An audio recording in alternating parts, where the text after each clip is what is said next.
Payag po ba kayo na mag-extend si BBM ng kanyang term?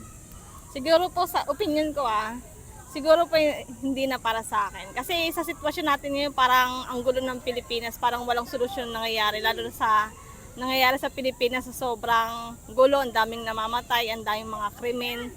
Hindi naman si BBM ang sinisisi natin, pero parang walang solusyon na nangyayari sa Pilipinas ngayon. Unlike before na sobrang maayos, kampante yung mga kabataan na lumabas kahit gabi.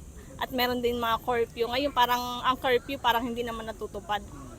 Ma'am, dahil gusto nyo bang mag-extend si BBM sa pwesto, sir? Hindi na. Bakit po? Kasi yung nakikita kong sitwasyon ngayon, parang hindi na maganda eh.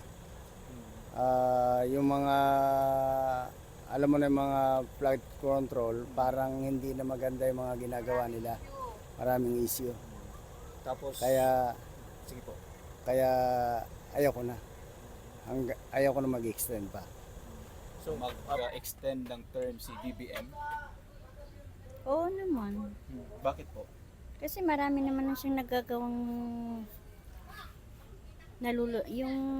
natutuklasan na hindi maganda sa mga nangyayari. Pero siya pa rin yung parang sinisisi nila. Ay, hindi na siguro. Kasi, Bakit po? kasi ang gulo-gulo na ng Pilipinas eh. Tama na, tapos mag-eleksyon na lang. If okay lang po sa inyo, ma'am, na mag-extend ng term si BBM? Hindi na, gulo-gulo na ng Pilipinas, nag-aaway-aaway na sila sa Senado. Di ba? In terms sa kanyang mga nagawa, ma'am, siguro mga 2 taon na lang bago siya bumaba. Sa bilang kayo, bilang isang ordinaryong Pilipino, ano ba yung sa tingin niyo na nagawa niya sa Pilipinas? Meron ba? Joke lang. Kaya yung mga napapanood ko sa TV, puro ano lang eh. Diba? Ang daming... Kaya minsan nakakaano na rin manood ng balita minsan eh. Survey lang Mag-extend po? Oo, mag-extend daw siya. Hindi siya bababa sa pwesto. Okay lang sa inyo na siya na yung Pangulo, hindi na bababa sa pwesto. Bumaba na lang siya. Kasi grabe na eh. Grabe na yung nangyayari. Yun lang. Tapos okay lang ba sa inyo na mag-extend siya ng termino?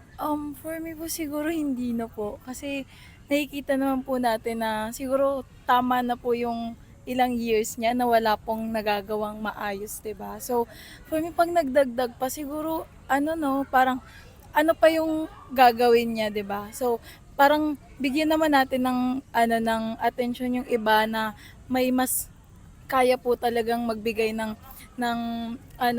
mas magandang at mas maayos po na patakaran dito sa ating bansa, 'di ba? Kasi pero nakikita ko naman po kung ano yung nangyayari sa atin. So, lahat ng tao na kayang bumoto ng tama, siguraduhin nyo na na maging wais tayong lahat. So, yun lang. And Ano masasabi mo dun sa term extension ni BBM?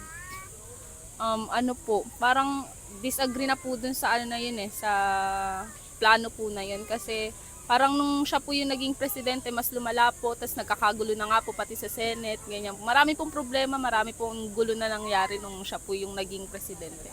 So hindi kayo papayag Hindi na po. Ma-extend pa po, hindi po. Bayag po ba kayo na mag-extend ng termino si BBM? Hindi po. Bakit po? Ano po?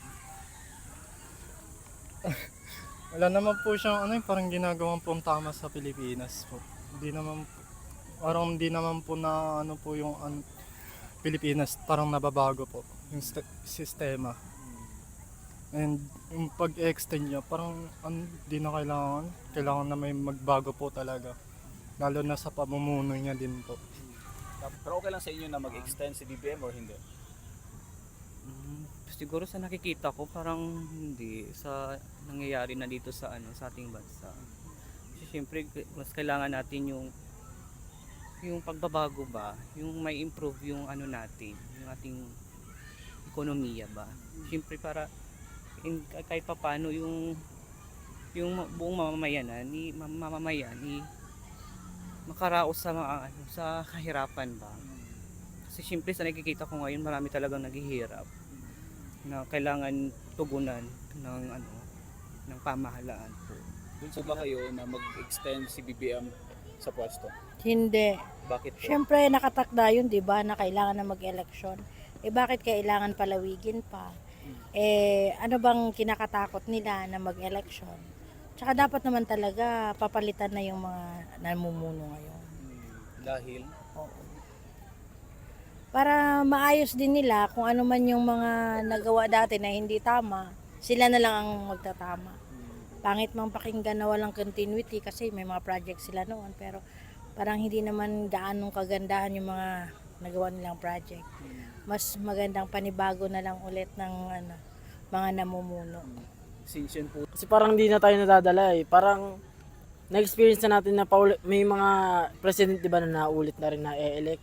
So parang sana bigyan na naman nila ng chance yung iba pang mga gustong maupo sa panunungkulan para naman mag-iba-iba rin yung panunungkulan ng mismong pinili ng taong bayan.